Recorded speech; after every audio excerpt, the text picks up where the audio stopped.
Angie Bettelma, des actualités uniques, dynamiques et renversantes dans le journal TV. Du jamais vu chez Batimax. Une remise à la caisse jusqu'à 15% dans tout le magasin et 20% sur tous les carreaux. Batimax, la qualité au meilleur prix. Lucianao ni fampalalam-baovao.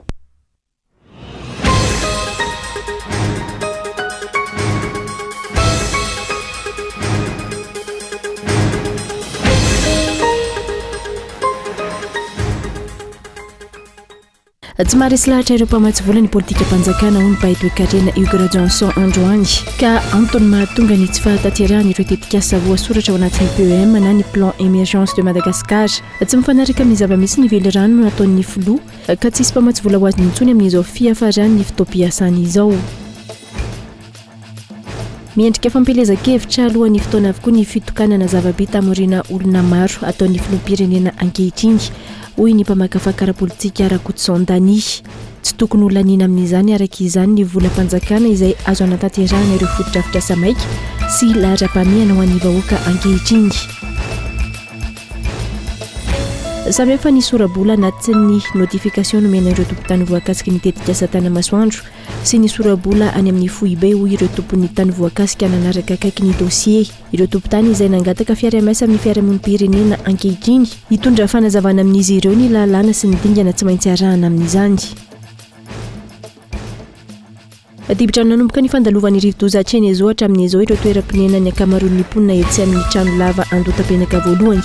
Efa nisy ny fandalovan'ireo tompona andraikitra sy ny avy eo anivon'ny fokotany teny antoerana saingy tsy nahavaolana izany. Antony anaovan'ireo mponina antso amin'ny mpitondra fanjakana hijery vahaolana maharitra manoloana izany.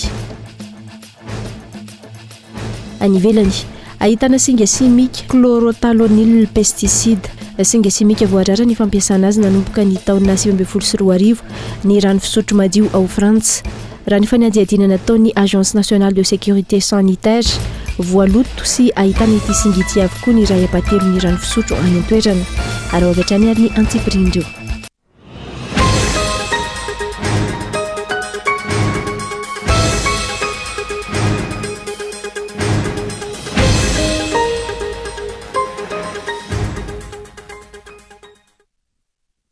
Alakamisy fahenina ny volana aprily taona 2024 ankafaliana indray tomboka lasy tomboka vaviny tsy dia nany tokantranonao amin'ny ity alina ity ary asaina mpitiavana ianao anaraka ny fampalam-baovao hatramin'ny farany.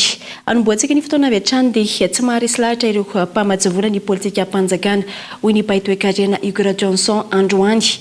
Antony mahatonga ny tsy fahatanterahana ireo tetikasa voarakitra ao anatin'ny PEM na ny plan émergence Madagascar. Tsy mifanaraka amin'ny zava-misy nively rano nataon'ny filoha ka tsy hisy mpamatsy vola ho azo nintsony amin'izao fiafarany ny fitoam-piasany izao. Henri Florian. Volana vitsy sy afarany ny fitoam-piasany filohan'ny Repoblika Andry Rajoelina mbola irairaina sy ambetitan'ireo mpanaradia azy ary ny filoha hatrany ny PEM na ny plan émergence Madagascar. Efa nisy ihany ny PEM Sud nataony volana Jona taona 2024 tany taolagnaro. Ny fomba firesaky ny fanjakana milaza fa efa miatra sy mandeha ny PEM saingy ny mahagaga haty amin'ny volana aprily taona 2024 tsy mbola hita mazava ny tena asa vita. Ankehitriny mikasa hanatanteraka fikonan-doha ara-toekarena mikasika ny PEM indray ny fitoram-panjakana. Nanamafy ny mpaitoekarena Hugo Johnson fa tsy maharesy lahatra ny mpamatsy vola ny PEM ka mahatonga izao zava-misy izao. Voalohany aloha le vely rano reny zany ohatrany tsy naharesy lahatra ny olona le sy ary tsy naharesy lahatra amin'ny bailleur de fonds dia nisy document vaovao natao satria inona zany no asa nataon'ireo le mpiara-miasa tamin'ny filoham-pirenena Pernasa zao dia io ve mbola haresy lahatra olona koa le zavatra ho atao io satria ny fitadiavako azy dia zao hoe nanoratra document zareo fa tsy nisy politika nanaraka azy dia mazava ho azy zany ny olona raha tsy namatsy volan'le vely rano natao reny. Fa io zany tsy maintsy misy hoe manoratra misy le vinan'ny filoham-pirenena dia manao an'le vely rano izy dia manoratra an'le document izy dia manoratra an'le politika anatanterahana an'io dia izay zavatra io zany tanteraka amiko zany ohatrany hoe le teo zany ohatrany kilalao zany le teo tsy pakiny miala aina raha ny fanazavana hatrany raha vao izao volana vitsy tsy tapera ny fitoam-piasan'ny filoha Andry Rajoelina izao izy ireo vao hanatanteraka fikonan-doha ara-toekarena mikasika izany PEM izany tetika asa tsy mahafapo ny mpamatsy vola avokoa ny ankamaroan'ireo voasoratra ao anatin'izany PEM izany raha ny nambarany. Ka le document mbola tsy vita. Le document mbola tsy vita. De mety hoe zao izy vao mamita le document de io zany ny verenana amin'izay manaraka. Zay ke le izy satria le document ke io tsy nahazahoana famatsim-bola satria le document zany tsy nahafapo an'le mpamatsy vola. De mety hoe zao vao vita amin'izay le mety hahafapo an'le mpamatsy vola de zay vao mety hoe alifa amin'izay mety ho zay le izy na mety hoe tsy manana tokoa izy de aloha iny ihany ipetrahany ao mety zay zavatra anankiroa zay zavatra mitranga. Efa akaiky raha teo ny fifidanana ka mikofokofoka toa mivadika ho programa handresen-dahatra ny olona amin'ny propagandy tahaka ilay IEM na ny Initiative Emergence Madagascar izay toa anarana sisa tsy maty ity PEM ity. Profo miariary fa tsy niomana hitondra firenena ny mpitondra ankehitriny ary tsy manana drafitra matipaika amin'ny fitantanana ny firenena fa niomana androbaka fahefana fotsindrerery ihany. Fa miandrika fampelezan-kevitra mialohan'ny fotoana avokoa ny fitokanana zava-bita amorina olona maro ataon'ny filoha ankehitriny hoy ny mpamakafaka ara-politika Rakotoson Dany. Tsy tokony olaniana amin'izany araka izany ny volam-panjakana izay azo anatanterahana foto-drafitrasa maro sy lahara-pameana ho an'ny vahoaka ankehitriny. Na mbola tsy laza amin'ny fomba ofisialy ny firotsaham-kofidiana amin'ny fifidianana manaraka aza ny filohan'ny Repoblika amin'izao fotoana efa ela aloha niroso tamin'ny fampielezan-kevitra ny tenany sy ny mpiaradia azy hoy ny mpamakafaka ara-politika Dany Rakotoson. Profon'izany ireo fitokanana zava-bita etsero izay hitondrana minisitra maro ary anaovana fandanim-bolam-panjakana tsy araka ny tokony ho izy. Vita nge ny élection de fa nanomboka amin'ny pré-campagne ny hoe pour le deuxième mandat troisième mandat moa ny zareo amin'izao fotoana izao. Efa atrany zany zavatra zany fa tsy hoe kory hoe vao zao fa efa manomana izy ka ianao tsy manomana hoe anona fa ianao miandry hoe roviana ny daty fanatanteraka moa amiko fandanim-bola raha ohatra ka mivola lany tamin'ireny fifidanana reny ve nanamboarana tetezan-drano toha-drano amina miliara nge reny mouvement reny na fitondrana andre ministre reny mandeha roplanina na nde hitokana zavatra efa vita raha isao hoe nisy zavatra manara-penitra tokatokanana firy de atambaro ny vola azo tamin'ireny. Tsy mbola misy ny lalana mazava mandrara ny fanaovana fampelezan-kevitra mialohan'ny fotoana. Tsy azo atao fotsiny ny manentana olona hifidy andrakotona arabe mandritry ny famorim-bahoaka raha tsy anatin'ny fotoana ny fampelezan-kevitra raha ny voalaza ny lalam-pifidianana. Ity fahafahana mamory vahoaka ity izay nokasain'ny fitondram-panjakana hoe sorona amin'ireo antoko politika hafa amin'izao fotoana raha ny fepetra no raisiny ministry ny atany sy ny fitsinjaram-pahefana farany teo. Ny herijikanana ny kandida tsirairay avy izay tokony hitovy. Ianao ne mila mampiseho an'le vahoaka hoe raha zay no mitondra fanjakana de ohatran'izao nanaovana an'io hoe amin'izay fotoana izay rehefa tonga amin'ny fotoana ka vitanao tsara amin'ny pré-campagne anao fampafantaranao ny tenanao fampafantaranao ny asanao raha ohatra ka ianao ny teo amin'ny toerana sy ny anina amin'izay fotoana izay moramora hoanao kokoa manao campagne électorale ao anatin'ny fotoana izay tena mbola fohy raha ny angeda Madagasikara resana de fohy ny campagne électorale atsika. Satria ngeda be le toerana lalany raha malala fa tsy fantatra moa na politika amin'ny fanjakana koa na ratsy an'io de tsy afaka mivezivezy ny adversaire sasany stratégie daholo zany. Na mampisy ny mpamakafaka ara-politika ity hatrany ny tokony anatanterahana ny fifidianana anatin'ny mangarahara sy lavitra ireo fitapitaka samihafa izay tsy hitondra mankany amin'ny fitoniana eto amin'ny tany sy ny firenena. Ny lalàna mifehy fifidianana sy ny tontolo manodidina azy izay efa nanaovan'ireo antoko politika fanairana hatrany ny fitondram-panjakana sy ny CENI efa mambolana maro izay. Fa tsy afa-mihetsika ireo vondrom-bahoaka hitsinjaram-pahefana noho ny tsy fisian'ny fitsinjaram-pahefana eto amintsika. Raisin'ny ministera sy ny fanjakana fohy be avokoa ireo asa sy andraikitra sahan'izy ireo ka tsy afaka makany amin'ny fampandrosoana. Gaëtan Andriatsilafo. Nankatoavy ny filan-kevitry ny ministra Omaly fa ho raisin'ny fanjakana fohy be an-tanana ny fanamboaran'ireo lalana tena ratsy eto Antananarivo renivohitra izay fantatra ny fiantraikany amin'ny fitohanan'ny fifamoivoizana. Manampitrotraka raha teo ny vanim-potoan'ny orana ankehitriny ka mety ahatapaka tanteraka ny lalana. Tranga izay maneho miariary ny tsy fisian'ny fitsinjaram-pahefana eto amin'ny tany sy ny firenena ka ny fanjakana fohy be no hiezaka hanatanteraka ny zavatra rehetra. Izany hoe tsy afaka mihetsika ireo vondrom-bahoaka hitsinjaram-pahefana fa tsy maintsy miandry ny fanjakana fohy be na eo aza ny olana sy ny amehana tsy maintsy atrehina. Porofon'izany ny fitarainana avy amin'ireo komunina maro manerana ny nosy ny amin'ny tsy famoahany trésor ny volan'izy ireo amin'ny alalan'ny etra tokony hiditra ao amin'ny komunina tsirairay avy. Voalaza ombeny nefa fa apetraka ny décentralisation émergente ka ho afaka mitantana ny vola ny commune ary ho afaka mandray fanapaha-kevitra ihany koa amin'ny fanatsarana sy ny fampandrosoana ny tanàna tsirairay avy. Ny mifanohitra amin'izany anefa no zava-misy raha io tapaka atao anatin'ny filan-kevitry ny minisitra momba ny fanamboarana ny lalana eto Antananarivo renivohitra io. Fanontaniana mipetraka ny hoe inona no ilaina ny volan'ny fond routier raha tsy natao namboarana sy kojakojana ny lalana. Ny volan'ny fond routier izay iarahan'ny rehetra mahalala ihany koa fa tsy navoaka ny fanjakana foibe tao anatin'ny taona maro. Fanampin'izay, ny lalana eto Antananarivo renivohitra io voalaza fa ho raisin'ny fanjakana an-tanana io. Anao ahoana araka izany ireo lalana amin'ny renivohim-paritany hafa raha oviana no tonga ny fandraisan'ny fanjakana an-tanana ny fanamboarana ny lalana any amin'izy ireo raha ny endriky ny lalana eto Antananarivo sy izay tsy maintsy amboarina rehetra no jerena. Tsy maintsy andry ny fanjakana foibe ve vao iroso amin'ny fanamboarana ny Antsirabe, Fianaratsoa, Toamasina sy ny maro hafa izay efa samy miaina ny faratsian'ny lalana sy ny voka-dratsy ateraka izany avokoa amin'izao fotoana. Nankatoavy ny filan-kevitry ny minisitra ihany koa ny irosoana amin'ny fanaovana tsenam-barim-panjakana appel d'offre restreint noho ny amehana anamaivanana ny fasairanan'ny mpampiasa lalana. Fanapaha-kevitra izay mampametra-panontaniana ny maro ihany koa amin'ny sininy mangarahara. Samy hafa ny sora-bola ao anatin'ny notification nomena ireo tompon'ny tany voakasika ny tetikasa Tanamasoandro sy ny sora-bola any amin'ny foibe ho ireo tompon'ny tany voakasika nanaraka akaiky ny dossier. Ireo tompon'ny tany izay mangataka fiara-miasa amin'ireo fiarahamonim-pirenena ankehitriny hitondra fanazavana amin'izy ireo ny lalàna sy ny dingana tsy maintsy arahana amin'izany. Fanadihadiana. Tsy mazava ny fomba fiasa ny tompona andraikitra misahana ny fikarakarana ny fanonerana ny tanin'ireo mponina voakasiky ny tetikasa Tanamasoandro eny Université Tosika. Tsy mitovy ny sora-bola lazaina amin'ireo tompon'ny tany sy ny sora-bola voarakitra anatin'ny tatitra omena ny fanjakana foibe hoy izy ireo raha nanaraka ny dossier mikasika izany. De rehefa nandalo tany ambony tany zay tamin'ny azo zoma lasa teo satria nareno zay hoe mila arahana ny taratasy satria efa nisy nahazo vola. De rehefa tonga tany zay nitondra ny référence sy ny notification tany de nampisehoandry zareo tao moa hoe ndana mankany amin'ny présidence, ndana mankany amin'ny topo, ndana mankany amin'ny travaux. De misy moa tratra tao ny olona sasany misy ny tsy tratra.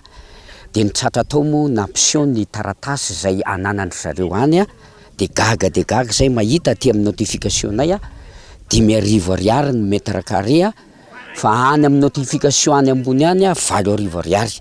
Ka zay no angatana fanazavana ny mombamomba an'izay hoe aiza sy aiza ny tena fahamarinan'izay fa tena maizina aminay aty ambanivohitra izay prix vidin'ny tanina izay. Afa misoratra amin'ny notification zaraina aty de misoratra amin'ny taratasinay ohatrany hoe dossier mipetraka any zany afa ny prix any. Zay no angatana fanazavana satria tsy mazava aminay. Samy hafa zany reo. Raha io zava-misy io 7,000 ariary isaky ny metatra toradroa ny vola alaina amin'ny fanjakana foibe ka omena ireo tompon'ny tany. 5,000 ariary isaky ny metatra toradroa nefa no tena omena azy ireo araka ny taratasy eny am-pelantanany. Raha ny loharanom-baovao azo, olona manodidina ny 100 nefa nandray ny volany. Izy ireo izay nanana tany hatramina hektara maro. Nakaiza araka izany ny 3,000 ariary elanelany isaky ny metatra toradroa. Ankilan'ireo mitoy hatrany ny fahapotehan'ireo tanimbary sy ny voly avotra ary ireo loharano amin'ireo fokotany manodidina ny isin'ny tetikasa Tanamasoandro eny Université Tosika. Angatana ihany koa vokatr'izay ny isin'ny fanadihadiana ara-tontolo iainana isorohana ny fahavoazana goavana mety ateraka izany eo amin'ny fiainan'ny mponina sy ny tontolo manodidina ny tetikasa. Ahoana marina move nisy io tety impact io satria raha mantany ny olona eny zay izay anisany marina ity dia tsy nisy lolo izy. Raha nisy de ngamba zany ity impact zany tsy vitan'ny kiantsoantsoko vorivory fa mila validation ny olona maromaro zany ary mandeha étape lavitra be zany. Zay ngamba no atao makasika nyty amin'ny ankapobeny momba eto Tsomabe omby matoa ny fokon'olona tsy tafavoaka, matoa izay tsy tafavoaka fa be deabe ny intervaimanta dia tsy maintsy eto zany zay dia tsy maintsy iantso an'ireo atao hoe société civile ifanampy mba hidirana ahafantarana bebe kokoa ny lalàna satria matoa zahay manantona an'ireny de be deabe ny zavatra tsy fantatray, be deabe ny zavatra natao taminay tety ary tsy afenina fa misy ny olona tonga de atao tervaimanta fotsiny tsy nampahafantarana ny olona mihitsy zany hoe inona sy inona moa ny droit ho an'ny tanin'ny olona anankiray raha tany ity ka tsy nilay fanjakana le tany fa rehefa mijanona tamin'ny mpanjakana io mba manana fahalalana nakasika an'izany ve ireo olon'ireo sady hoe lasa fotsiny tany rehefa tsy nampiasaina. raha te hivina efa nisy ny antso fanairana nataon'ireo tantsaha ny fiandohan'ny volana febroary lasa teo toy ny tao amin'ny fokotany soavina commune na emertsy atosika manoloana ny fisiny ireo atsanga avy amin'ny lalana vita terrassement hatramin'ny androany tsy misy fandraisana andraikitra.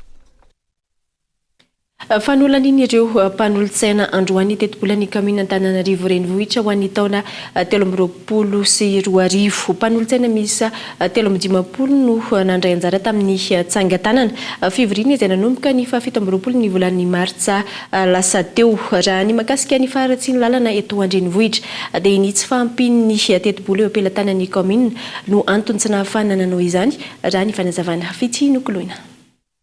Ny fahanandroan'ny fivoriana ara-potoana n'ireo mpanolo-tsaina ny commune Antananarivo renivohitra. Fivoriana izay fanao isan-taona andanina ny ambombava 2024 sy ny tetibola 2024 eo anivon'ny commune Antananarivo. Nolanian'ireo mpanolo-tsaina araka izany tetibola eto anivon'ny commune. Maingeveny natao ary dia ny compte administratif 2022 dia lany satria ny eny roapolo ny tsy roapolo ny roa tsy nanakevitra na ny olona filazaza. Ny budget additionnel kosa 2023 dia lany koa ny eny roapolo ny tsy roapolo ary raha mikasika ny faratsindalana eto Antananarivo renivohitra tsy ampy hanamboarana ireo lalana simba ny tetibola raha ny fanazavan'ny filohan'ny filan-kevitra munisipaly. Ny ena ny vola niditra 700 tamin'ny vola tokony hiditra no voaray raha ny fanazavana hatrany. Ny tsy dia maharaka ny raha ny vola commune aloha raha no vandalana tsy dia misy firy. Oui, ny raha manao ny budget primitif tsika zany ilay eritreretana fa ho atao amin'ny taona manaraka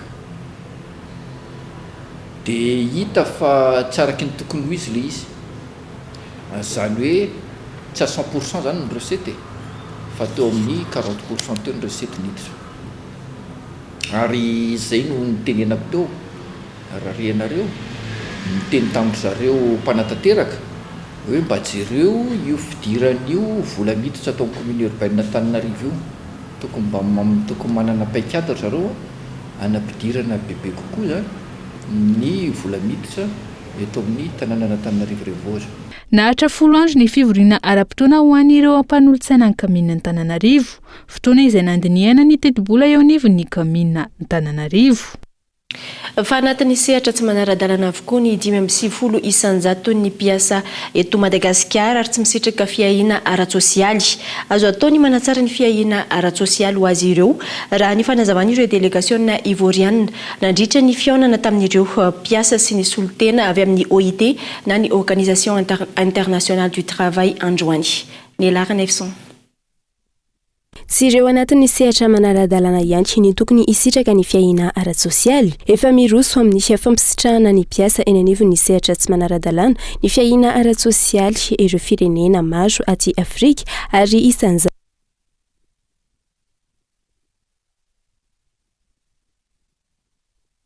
i Côte d'Ivoire. Mila makatahaka araka izany i Madagasikara, antony 520 isanjato ny mpiasa no ao anatin'ny sehatra tsy ara-dalana raha ny eto Madagasikara. Nisy araka izany ny fifanankalozan-kevitra nataon'ny chef délégation avy any Côte d'Ivoire sy ny solotena ny ministeran'ny asa ary ny teo anivon'ny OIT na ny Organisation Internationale du Travail. Moa zany dia natao mba indrindrindra mba hijerevana hoe inona ny efa expérience zareo tany Côte d'Ivoire makasika ny fanatsarana sy ny fampisitrahana andreo olona amin'ny sehatra tsy manara-drafitra ny atao hoe fiahiana ara-tsosialy satria izy moa zany ny fiahiana ara-tsosialy ho an'ny ireny karazana mpiasa ireny anisan'ny efa nieritreretina hoe ahoana mihitsy moa zany no ahafahana mampisitraka an'izy ireny an'izay hoe fiahiana ara-tsosialy izay.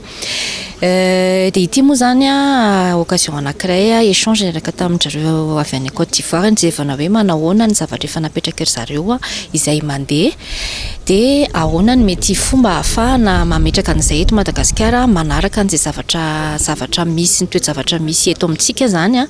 Mbola maro ankila ny fanitsina ireo lalàna sy rafitra misy eto Madagasikara raha irosona ny mahakasika izany. Aloha dia misy olana maromaro le izy ao anatin'izay ny resaka eo amin'ny resaka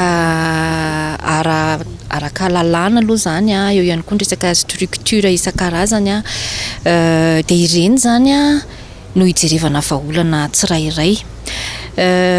Misy moa zany ny zavatra efa afaka asitrahan'ireo olona reo amin'ny eo amin'ny lafiny hoe privé fa ny tena olana aloha raha ny tena fahitana anazy dia eo amin'ny fafahana ara-bola misitraka an'izay eo ihany koa le problème na resaka structure dia izay no hitadiavana vahaolana. Aorian'ny fankan-kevitra izy ny siasosikevitra atolotra ireo tompon'andraikitra isan-tokony irosona tsikelikely amin'ny fanatsarana ny afiahiana ara-tsosialy ny mpiasa eny anivon'ny sehatra tsy manara-dalàna. Dia ny koa namaranantsika ny tapany voalohany fampahalalam-baovao aorian'ny doka foy isika miverina ao anatin'ny tapany faharoa rehefa avy eo ary.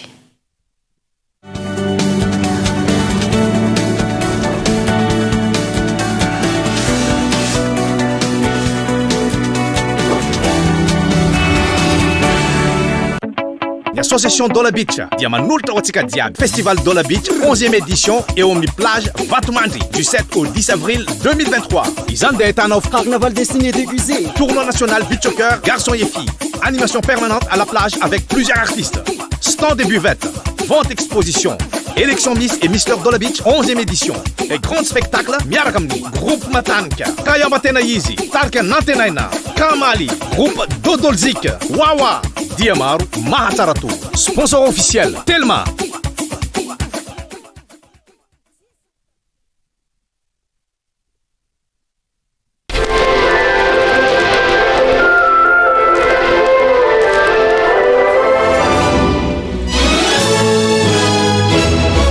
Bébé, mba tantarao le biscuit Gouty. Nisy rivotra fofofo be ny teny tsara feno varim-bazaha nanebina daholo voanina voaloboka sy voanjo ary mifangaro ka nanome ny biscuit complet Gouty mampahavitrika antsika isan'andro. Biscuit complet Gouty vita avy amin'ny lafarina feno otrikaina ho an'ireo te ho salama sy atanjaka be.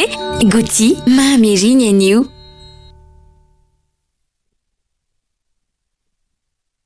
Volsi akarivotra lundi de Pâques tafiaraka samy entana afaleny bois d'assurance Rivergy César Inca August Raolosa Lukim Drill ny lundi de Pâques 10 avril 2023 eo amin'ny 15 maintsy prévalable vidivirany R1,000 panentany lepots ny voa amin'ny sivy maraina ny vavahady sécurité assurée Lamba B partenaire média Poul TV tonga valotsy anenine. Vous étiez très nombreux la première fois et cette fois, on vous offre encore plus. Du jamais vu chez Batimax. Une remise à la caisse jusqu'à 15% dans tout le magasin et 20% sur tous les carreaux. Je dis bien 20%. Offre valable uniquement du 15 mars au 15 avril.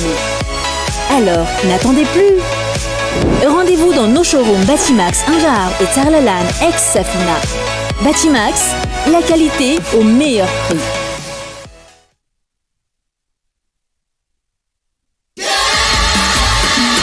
Fiança que miavaka si mahavary reharesy lovany aty aoriny tonga navao maizy atsika io arena mipetraka toy ny hoditry matezaka nefa malefaka tontolo vao manoka baravarana nisy ainga avao isika gasy mirehadre mananazy mianjaika ohatrany hoe manalazy navelany io maly banjinana no avy mahafapoany ireo mpianakavy teneno anazy averiny ihany isika gasy aigle d'or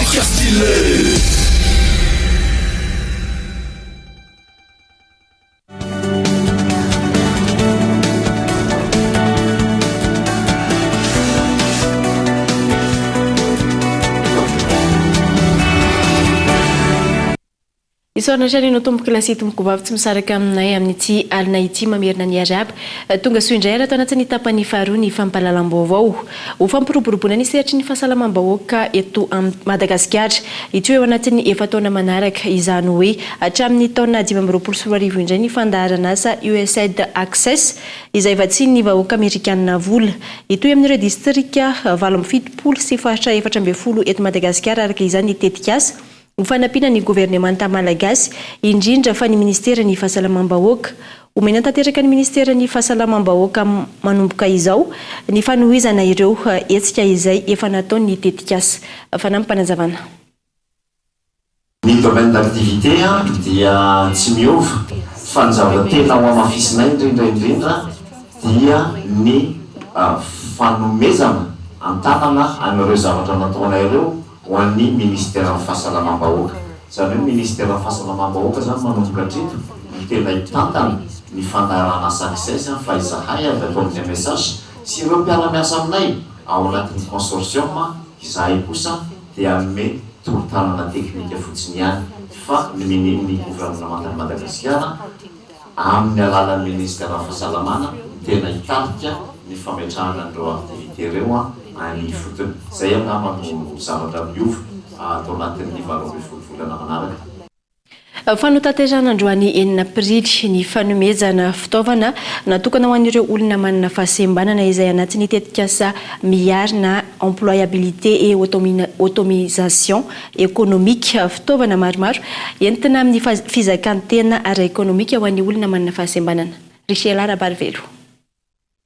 Sokajin'olona roa manana fahasembanana androany no nozarana fitaovana ny voalohany ireo olona manana fahasembanana ao anatin'ny orinasa ny faharoa kosa ireo efa navita fiofanana tao anatin'ny tetikasa miary EEE olona manana fahasembanana 10 araka izany no notsongaina androany ary nisitraka ny fitaovana fampiasa andavanandro toy ny four électronique batteuse ary ny tehana izay isany ilaina izy ireo amin'ny fifamezivezena faritra telo eto Madagasikara no voakasika izany izay ahitana Analamanga, Antsirabe ary Atsinanana. Ireo fitaovana nomena azy ireo dia fitaovana izay ilainy ahafahany manatanteraka ny asa ataony. Ohatra ataontsika hoe mena beky izy satria ilainy beky amin'ny fivezivezena, amin'ny famonjena ny orinasa, mena chaise roulante zareo. Mena telefona izy mba ahafahany miserasera ilainy amin'ny asany izany. Mena ataontsika hoe karazana fitaovana momba ny informatique. Iaingana ihany ireo le fitaovana ireo na démarrage ozintsika fa ny anjaran'ny olona manana fahasembanana raha ohatra misy tsy ampy ny mameno azy. Misy zany ny apport izay takina aminy ahafahany manatanteraka an'ilay asa. Nisy ihany koa ankoatra izay ny fampiofanana ho an'ireo olona manana fahasembanana ary nozarana fitaovana manokana toy ny imprimante.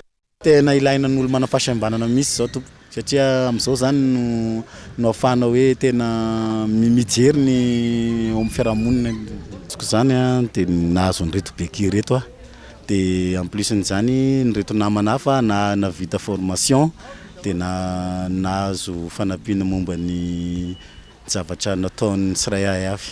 Tena ny manokana zao dia sarotra be ny azahoana fitaovana ohatra izao satria na ny mety manana raha tsy ampy any anatin'ny fiarahamonina dia matetika le olona manana fahasembanana ohatra ny hoe tsy dia misy dika any amin'ny sary loatra dia tsapa izany hoe mba misy mahatsapa le olona manana fahasembanana ohatra izao. Raha iverenana tetikasa iray ao anatin'ny CBM Global Madagascar ny tetikasa miary EEE izay entina hitsinjovana ny olona manana fahasembanana amin'ny asa izay sahanin'izy ireo eny anivon'ny fiarahamonina.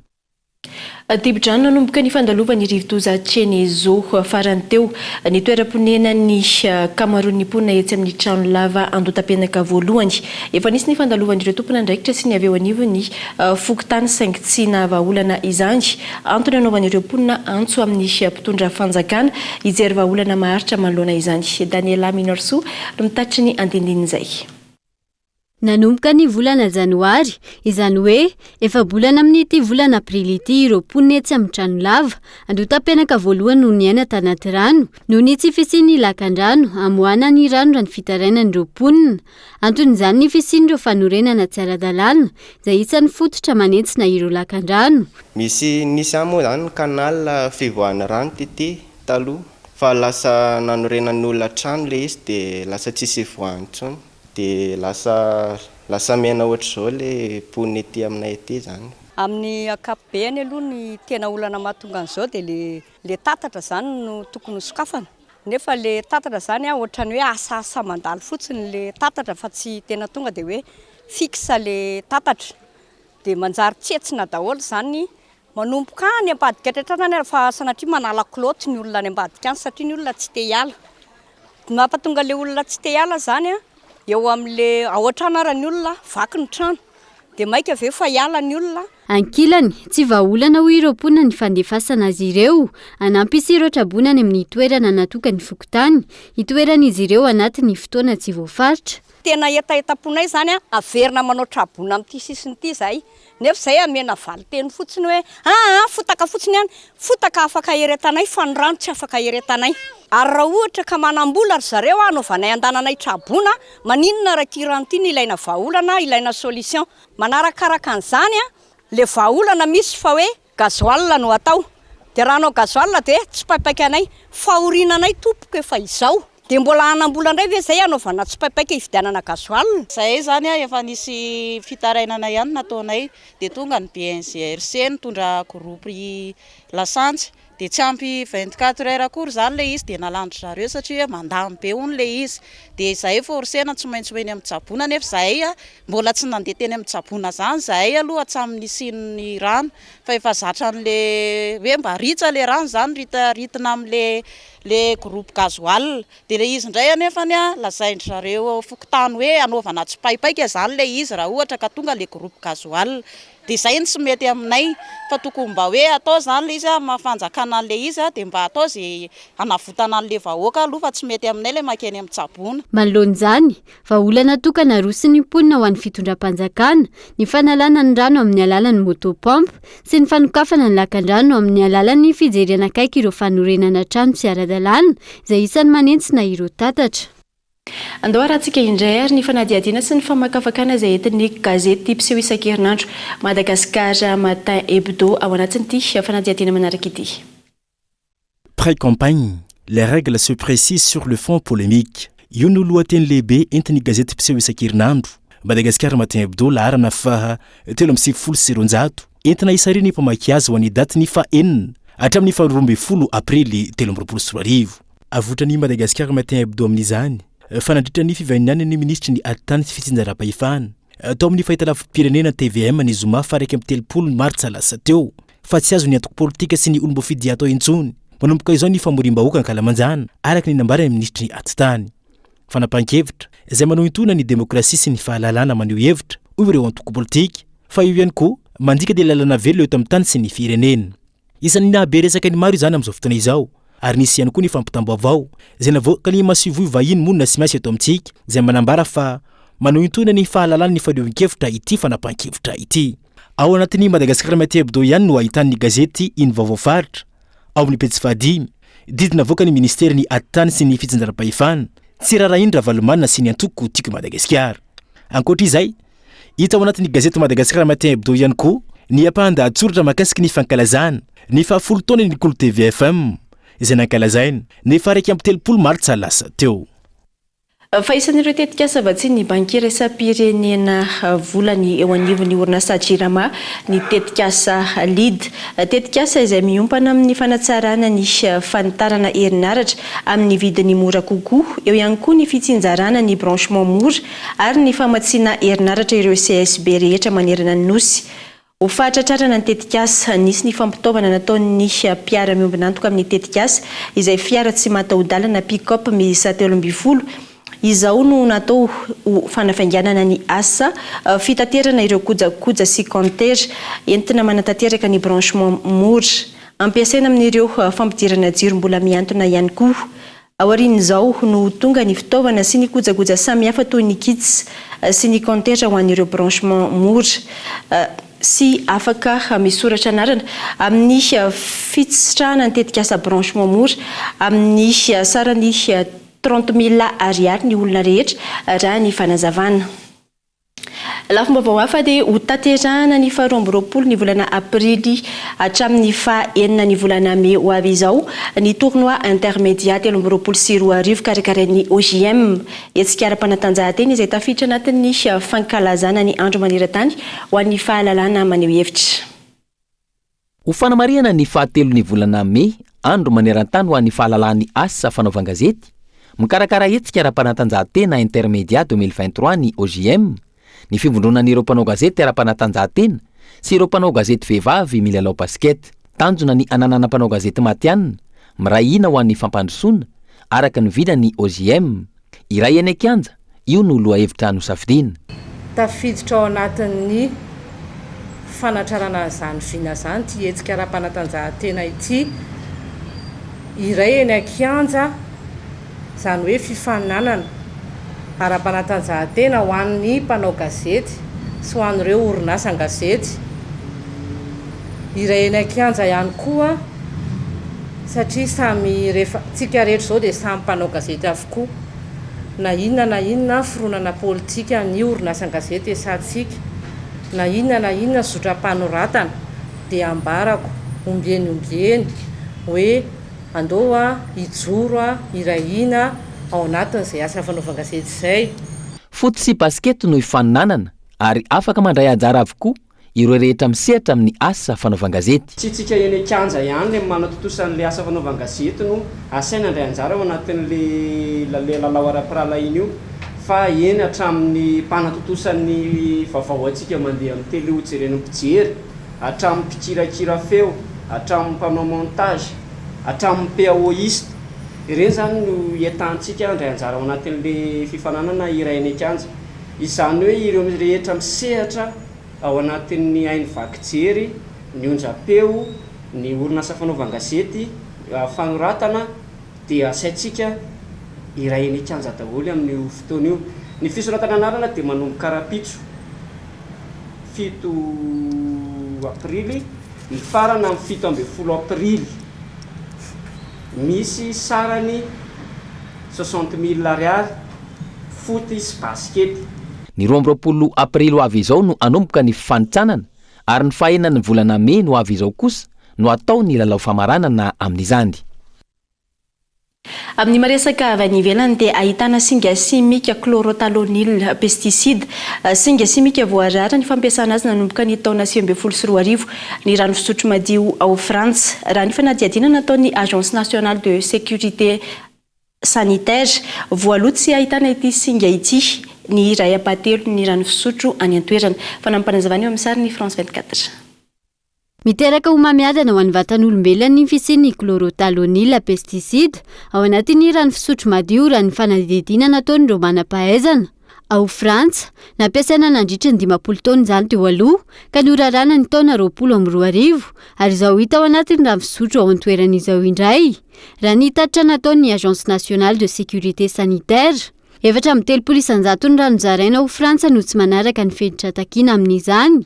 Antotanisa ambony ho an'ireo faritra mpamokatra vary sy ny maro hafa toy ny faritra Tsinanana ao Frantsa raha ny fanazavana. Ankilany, tsy ampy ny fanaovana fanadihadiana mikasika ny voka-dratsy tanteraka io singa simika io eo amin'ny lafiny ara-pahasalamana. Ny alana amin'io singa io izay isan'ny manano sarotra sy lafy ihany koa an'ireo voakasika. Ankoatra izay, mandany herinaratra betsaka ihany koa ny fampiasana ny teknôlôjia entina nadiovana ny loto tanteraka ny fisian'ity chlorothalonil ity amin'ny rano fisotro madio. Dia izay indray ary tompoko lasy tompoko vavy no masakazo natolotra tamin'ity alina ity ankasitrahana feno ianao tsy nisarika taminay hatramin'ny farany raha mpitso amin'ny 8 ora alina ny fotoanantsika manaraka eto amin'ny fampahalalam-baovao mandra-piona tompoko.